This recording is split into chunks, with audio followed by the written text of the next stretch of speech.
Bonjour à tous, c'est Matt, j'espère que vous allez bien. On se retrouve aujourd'hui pour notre vidéo du dimanche un peu tardive, je suis désolé, mais on va faire le point sur le marché. Vous m'avez donné quelques altes à regarder. Il y en a des intéressantes, d'autres vraiment moins.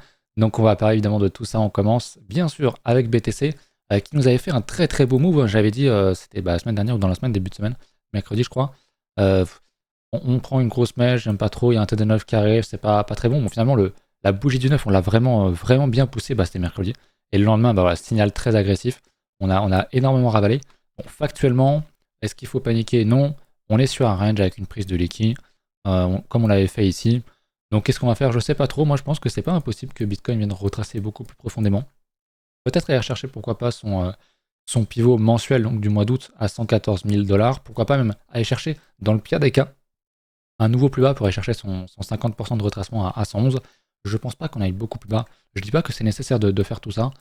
Encore une fois, on est dans une tendance de fond qui est haussière, avec des configurations qui sont haussières. On est quand même très proche de la TH. On est à 5% de la TH. Donc moi, si on commence à reconstruire, qu'on rattaque, qu'on refait des clôtures plus hautes que 123 000, c'est aussi point. Mais vous le savez, l'intérêt, il n'est pas tant sur BTC, il est plutôt sur les alts. Encore une fois, en hebdomadaire, sur BTC, c'est quand même très très haussier. On pourrait revenir dans les 110 000. Ça resterait haussier sur BTC. Alors c'est vrai que cette semaine, elle est quand même pas très belle. On prend une mèche, etc. C'est pas top top. Mais il y a des news pas très bonnes au niveau US. Je pense que le marché, il y a aussi en attente de voir comment les chiffres de Powell, est-ce que Powell va, quand est-ce qu'il va sauter, comment va se terminer cette histoire avec l'Ukraine et la Russie en termes de, j'ai plus les chiffres, en termes des taux d'intérêt. Il y a de fortes chances pour qu'ils soient baissés, ça on en avait déjà parlé, donc c'est une très bonne chose, sauf que il me semble que c'est les chiffres du chômage, de l'emploi qui sont pas très bons, donc du coup ça en fait que c'est pas une bonne nouvelle de baisser les taux. Donc l'économie américaine n'est pas non plus ultra verte, on n'a pas les meilleurs signaux possibles, malheureusement, donc il va falloir être encore un petit peu patient. Pardon, je retourne sur BTC. Donc c'est pas encore trop ça, mais voilà, si on retourne sur le H4 par exemple, en réalité on tient encore largement tous les Vegas, on est sur le H4, donc c'est très bien pour l'instant, on consolide là-dessus. On bute sur les autres, donc là il y a une belle résistance, tout ça, il y a un nœud de résistance qu'il va falloir casser. Ça serait bien qu'on repasse au-dessus, qu'on retrouve des Vegas, donc des nuages qui sont un peu plus élevés, et qu'on continue dans une bonne tendance, ça serait bien. Mais effectivement, ce qu'on avait fait là, le gros dump jeudi, c'était pas terrible jeudi, vendredi d'ailleurs. Donc voilà, j'attends pour l'instant, je n'ai pas un gros avis très très fort sur BTC parce qu'on est en range, je le redis, on est mid-range. Je le redis, si on va rechercher des niveaux assez facilement, qu'on vient refaire des cassures, il ne faudra pas être contrarienne, c'est aussi les points.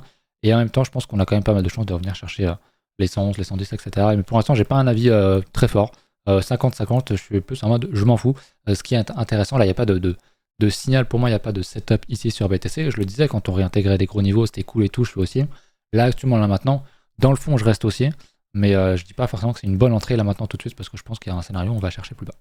Ce qui nous intéresse, c'est évidemment les altcoins. On va regarder Ether qui, je le rappelle, a largement cassé les 4000 $, qui a été très très proche de son ATH ici à 4800 $. On est quand même toujours très haussier. Ether est ultra dominant. Encore aujourd'hui, il rebondit bien. On va même zoomer en H4. On va essayer de se remettre un petit peu tout ce qui va être Vegas, etc. Les volumes, on s'en fout. On est dans le Vegas 1 heure seulement. Donc ça montre bien qu'on est dans une tendance qui est très forte.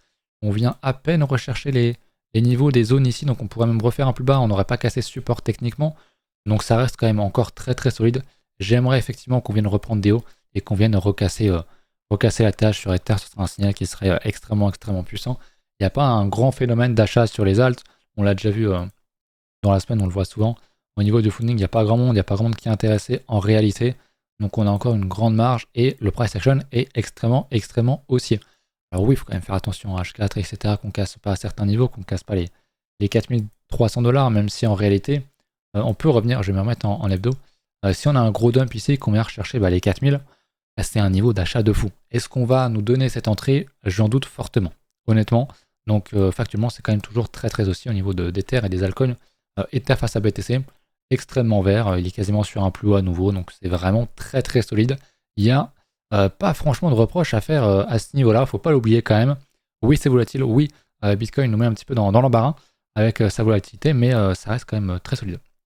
Au niveau de la dominance, c'est un peu pareil, on est toujours très fort, on baisse énormément en daily, on rattaque à la baisse aujourd'hui, notamment beaucoup grâce à Ethereum bien sûr, donc c'est bien, la tendance se poursuit, les alts, les mid-cap commencent à se retourner aussi, les low-cap ont un petit peu de mal, mais c'est toujours plus tard dans le cycle qu'elles pètent. Mais ce qu'on voit ici est quand même très bien, je veux dire, la dominance baisse, que demande le peuple? En réalité, que demande le peuple? Donc c'est vraiment très bien.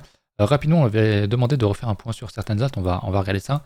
Doge, hein, qui est toujours sa très belle configuration en double bottom, on l'a malheureusement bien un peu trop push le support, mais le retest, mais quand on recassera ce niveau-là et le pivot, ça sera vraiment quelque chose de très important à suivre. Je pense vraiment que Doge va péter lourd.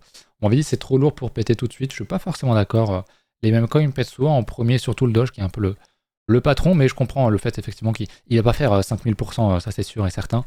Aujourd'hui, ce n'est plus possible. Et si on regarde le bon qui fait un léger plus bas, alors il y a de quoi entre guillemets paniquer en daily parce qu'on fait un plus bas sur une mèche pour l'instant, donc c'est juste un piège. Mais en réalité, en hebdo, on est toujours largement dans cette zone. On peut aller chercher même encore un plus bas. Ce serait pas catastrophique. On ne casserait pas le support. Donc pour l'instant, c'est des niveaux qui se payent. C'est pareil globalement sur le Floki et sur plein d'autres alts. On reteste. Ça prend un peu de temps. On est patient et on regarde comment globalement ça va se conclure toute cette histoire. Vous m'aviez demandé de regarder quelques alts. On va faire ça tout de suite avec Ethena. Ethena qui est très fort aussi, qui fait partie des alts qui sont très très fortes. En hebdomadaire, on a ce fameux, je vous remontre, ce petit double bottom qui a été validé ici. On a fait un petit retest sur une mèche dans un plus gros double bottom potentiel en mensuel carrément. Donc c'est vraiment quelque chose de très très bien. Et quand on zoome, on est quand même en hebdomadaire toujours dans une belle tendance. Si on zoome en daily, on a à peine retesté cette zone de support. On pourrait là aussi aller chercher un peu plus bas sur un mouvement de panique sur BTC. Je l'ai dit, là, il a de la place pour aller chercher les 110 000. Donc Ethena, ça le ferait tomber à 0,6, 0,7. Ça serait pas forcément dramatique. Donc il y a encore de la place techniquement, ce qui ne veut pas dire qu'on doit le faire, qu'on doit forcément aller plus bas, c'est pas ce que je dis. La tendance est quand même haussière, il n'y a pas de raison de paniquer ici pour moi actuellement. Il n'y a pas un retournement de fond majeur qui se fait ici. De toute façon, tu le vois jamais au top, si jamais c'est ici, on verra tout un price action qui serait pas bon, etc. pour sortir du bateau. Là, c'est pas le cas, donc voilà. Encore une fois, moi je trouve que le marché est quand même toujours très très bien pour les alts au niveau des... J'ai pas fait le point sur les indices, je suis désolé, j'ai un peu oublié.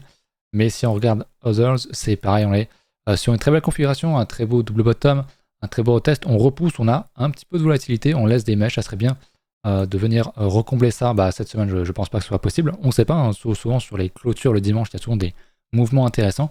Ou alors semaine prochaine, de venir confirmer ce qu'on avait en schéma et de venir chercher les plus hauts et de casser définitivement ce pivot annuel sur l'indice, le gros indice des alts qui est Others. Globalement, on ne va pas faire ça deep, mais c'est pareil sur le Total 3, etc. On laisse un petit bout de mèche, mais globalement, on est sur un price action qui fait quand même largement penser à une explosion un jour ou l'autre sur ce genre d'altcoin. Voilà un petit peu Link qui est très fort, qui pousse bien, donc ça montre bien que le marché est quand même bien. Le stay revient déjà très haut de sa configuration, donc c'est bien. Je crois aussi que le hype a refait un plus haut, quasiment, si on regarde en daily. Il a bien repoussé, il a bien retesté ce niveau, donc il est vraiment, vraiment très bien le hype, il est quasiment à son ATH. Chapeau. Chapeau, c'est très bien, mais on va regarder les alts un peu plus tendancielles, parce qu'il y a beaucoup de choses qui sont belles, comme on vient de le voir. Ce qui est moins bien, allons voir le Cro. On m'a dit, alors je vais relire le commentaire exact qu'on m'a dit, c'était Vince, si je dis pas de bêtises. Pour moi, on peut aller chercher les 0.8, 0.9 sans trop sourciller sur ce cycle, mais je veux ton avis. Je suis pas d'accord. Donc là, je suis en log. Je suis en log justement, en normal. Donc ça, c'est en hebdomadaire, le Cro, avec un ATH en 2021 ici. J'ai tracé un Fibonacci. On a une très belle configuration ici. J'aime beaucoup ce qu'on voit. On est très plat, il y a peu de volatilité. On commence quand même à construire à la hausse. On va les structurer un petit peu partout. Il faudrait confirmer et casser ici les 0.21. Quand on cassera ce niveau-là, ça sera vraiment un 0.21, 0.22. Ce sera vraiment quelque chose de très très fort, je pense. On repasse au-dessus du niveau pivot annuel, donc c'est aussi bien, on le reteste, même si on peut aller chercher un poil plus bas. Aller chercher un gros retracement, aller chercher les 38.2, les 0,50%. Donc, globalement, sur le prix 0,5 ou 0,4, sans sourciller, je dis oui. Aller chercher 0,8, donc là où j'ai mon curseur, 0,9, toute cette zone-là de mèche, sans sourciller, je suis pas forcément d'accord. Je dis pas qu'on va pas y aller, mais sans sourciller, ça me dit, c'est un peu exagéré. On l'a pas, on serait en train de consolider sur les 50%, où on serait un peu plus bas sur les 0,45 $, je dirais ok, pourquoi pas. Là, je suis pas d'accord. Je pense que aller chercher les 50% de retracement entre guillemets sans sourciller, oui. Viser forcément sur un ATH autour des 0,9, je suis pas forcément d'accord. En tout cas, on peut le faire, mais je dirais pas sans sourciller. Voilà. En tout cas, mon avis est là-dessus. Voilà. On m'a demandé aussi le Polkadot, qui est pas franchement très très sexy, qui a fait un plus bas il y a pas longtemps. On voit qu'on avait un beau niveau, qu'on l'a cassé, qu'on a recassé. Je suis pas très fan, ça montre qu'on a des alts qui sont très faibles. Alors Ether était très faible, mais a quand même compensé sa faiblesse, est en train de la compenser depuis quelques mois. Donc c'est cool. Là, le DOT, pour moi, c'est les gros puissants des derniers cycles. Il faut qu'ils compensent un petit peu la surperformance qu'ils ont fait. Et c'est pour ça que je suis pas fan de chercher de ce genre d'altcoin. Rares sont celles qui vont vraiment continuer à être aussi fortes. C'est très très peu. Et j'aime pas. Alors là, factuellement, ce qu'on fait, le fait de refaire des plus bas, de laisser des mèches et tout, de remonter, de commencer à structurer. Si effectivement on casse les 5,2 $ ici, ce sera une très belle structure dans un contexte qui est très intéressant. Le risk reward sera bien. Mais en fait, on est quand même très très faible. Comme tu regardes, on enchaîne vraiment les plus bas sur les plus bas sur les plus bas. Je suis pas très fan de ça. Pareil, hein, si on trace un petit retracement, c'est pas le truc où je me dis YOLO, on va chercher la TH sans sourciller, on va à 50 $. Non. Aller chercher le 38.2, je pense que oui, à 22 $, je pense que c'est possible. Aller chercher les 30 $ ici, je pense que ce n'est pas impossible. On verra comment avance le cycle, mais très clairement, je ne viserai pas à l'heure actuelle beaucoup plus haut, vraiment. Donc attention, les leaders d'hier ne sont pas forcément les leaders de demain. Ça, c'est important à retenir. Dans la même veine, on a Polygon qui s'appelle Paul. Maintenant, donc c'est Matic, globalement. Pareil, on va remettre le Fibo, bah lui, c'est pareil, hein, je veux dire, il refait un plus bas encore et encore et encore. Elle fait une structure, c'est bien ce qu'on voit en hebdomadaire. Quand on zoome, on a effectivement une structure ici, un range, un double bottom, appelez ça comme vous voulez, qui s'apprête à casser et qui va casser, et c'est bien. Mais là aussi, si on regarde le contexte, ben on le fait sur un plus bas. On a largement cassé le plus bas de 2024 et de 2023. Il y a beaucoup d'alts pour qui c'est pas le cas.